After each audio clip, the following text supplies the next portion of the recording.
Thank you. Hello, everyone. My name is Federica Cherubini, and I work for the Reuters Institute for the Study of Journalism at the University of Oxford. I've been asked to present a few of the key highlights from the biggest research we do every year, which is called Digital News Report, which looks at trends in news consumptions around the world. The report is big, and so I've asked the organizers what they wanted me to focus on specifically, and as sort of like a pre-introduction to the session, we'll have later a discussion about revenue models and business models. I'll be focusing on that. So the survey, the Digital News Report is done on a survey that covers 46 markets around the world, representing half of the world's population. Is an online survey. This is a 2021 report. The 2022 report comes out on the 15th of June. So before sort of looking at the specific questions of the business model and sustainability of the industry, I thought two key points were very important to frame the discussion. And the first one is, where do people get their news? And so mostly people get their news online. That's true for everyone under 55. The TV is still important for some older generation, and this is sort of like global data. Of course, it varies a bit market to market, but I think we should bear in mind when we look at a discussion about business models that print, television, social media are still sort of like not the main sort of like source of news, although of course it varies, as I said, per generation. And when we look at online, how even online, across what platforms people use to access the news. And we should also remember that direct traffic, so this is people who open a browser and type the website, the address of a website, it's only 25%. This means that the overwhelming majority of people comes across news through a side door. And this is interesting from a publisher's perspective because, of course, publishers only control the direct door access, not the side door. And even more importantly, when we think about the future sustainability, these numbers grows to 81% access through a side door when we look at the under 35. So the world we're looking at is a mobile-first, platform-dominated environment and distributed environment. And I think this was important to set the discussion for what we're talking about. The second aspect is, do people trust the news? And when we look at people that trust news most of the time, 44% says that they trust news overall, and 50% say they trust the news they use personally. So what is really interesting is that we've seen a growth during the pandemic as a result probably of the pandemic, and maybe in the sense of like much of the journalists during the pandemic went back to service journalism and really delivering information to people who really needed to know what was going on in their countries, in the doorstep, what they should do. But let's still remember that only 50% of people say that they trust news they themselves use. This varies massively, country by country, region by region. We can see it's really higher, 65% in a northern European country like Finland, and the lowest one is in the US, 29%. There are many things that play into this debate, which is also about correlated to trust in institutions. It's about political polarization and where do you stand on the political spectrum. But again, this is like to give you an idea of what the context. When we now look at who is then ready to pay for news, of course, this is important because we know that the business model of how the industry is sustained, it was before mainly around advertising, has shifted, and online the question of who is paying for news has become much more prominent and relevant to sort of like see who's going to be able to count on their readers as a form of support. And so I've looked at three different things from the report. So who's currently paying and why? How can we get new people to pay? and what could the future might look like also from a publisher perspective. So again, this is the proportion of people paying for any online news in the last year. That could be subscription, membership, one-off payment. In the US is around 21%. It was 9% in 2016. So we've seen a growth.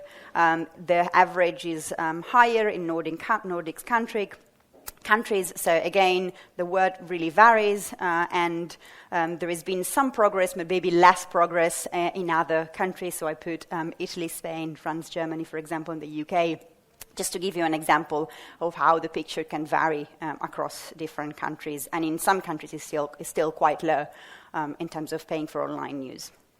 And then if we see in terms of like this on the spectrum between 2016 and 2021, you can have again a sort of like a view of how the different sort of like growth has been playing out, and some key moment and key situation that might have prompted this, the Trump bump in the US in 2017, where a lot of sort of like the liberal audience turned to liberal publications and to subscribe to them to sort of like sustain them in that specific situation. Again, you see how politics also play into this, Swedish election, and other things like, for example, many publishers have put on more paywalls or tighter paywalls. So also I'm thinking of a country like Italy, where just a few years ago it was really rare to pay for online news. Not many of the main players had a paywall. All of a sudden they started to introduce them. So of course that also like plays a role. And again, we've seen a sort of like a coronavirus bump in some countries as a way of sort of like supporting your publication of choice during a difficult time. In that, we see a sort of like winner takes most dynamic. This means that a few big national brands account for half of all subscribers. And so that really like the lion's share is by few brands that really grab the most of the attention and the paid. But we also done some additional work on, for example, how does this compare on a local level? And again, you can see between the difference between the United Kingdom and Norway on how many people say they pay for online news as much as like a big national title. When we look at how many subscriptions, membership, like paying for online news, people subscribe to, is normally one in average. And we've seen just in the US, last year is the only country where the average is now 2 subscription.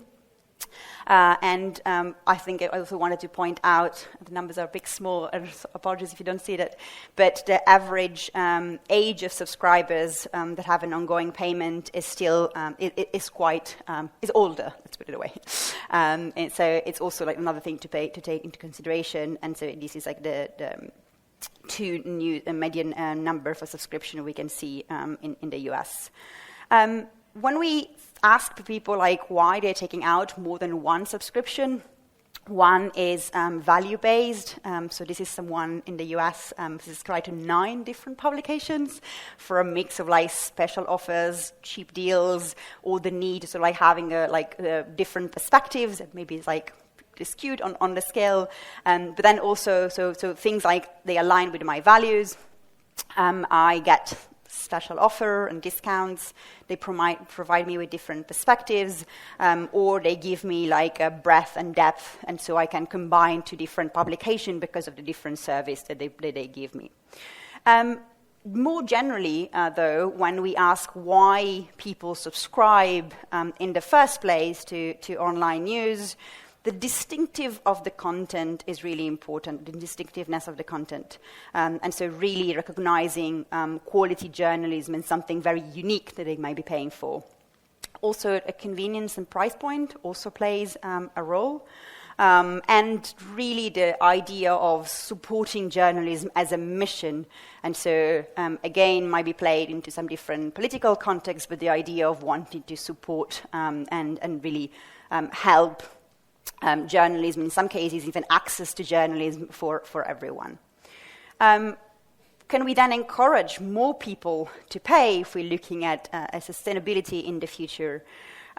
What might persuade those who are not paying to pay could be more valuable content. Again, this idea that I'm paying for something unique is giving me an added value of something I cannot find for free somewhere else, given that the amount of news and information that is available for free everywhere, it basically comes at you, even if you don't really go find it. An ad-free experience is also one of the things that non-payers mention. Cheaper or more flexible sort of bundles of opportunity to convenience, but also nothing. So again, it's a tough market out there. And again, if we look at some of these quotes, it's the idea that news is everywhere, and so I don't really see the need to pay for it, and I can get all the information from aggregators or social research or other fonts. When we look at membership and donation, so there are a lot of different business models. Subscription, where you pay to access some sort of content, and could be depending on how many times you hit a paywall and how many articles you consume online. Could be different premium packages, whatever the version is. But then alongside that, we've seen in recent years also emerging a membership and donation kind of stream. And so they really now account for, we've seen them on the rise, and so they are growing in Spain, elDiario, for example, of course. And when we look at the reasons for donation, again, is sort of the idea of supporting quality journalism, independent journalism, and a vision that aligns with my values. So again, very value-driven mission, sort of statement alignment. And so in supporting independent media, a bit of a guilt. I paid for The Guardian because I read its work and doesn't have a paywall. And so again, sort of the idea of give back because they give me something, or to be part of a cause and supporting a mission.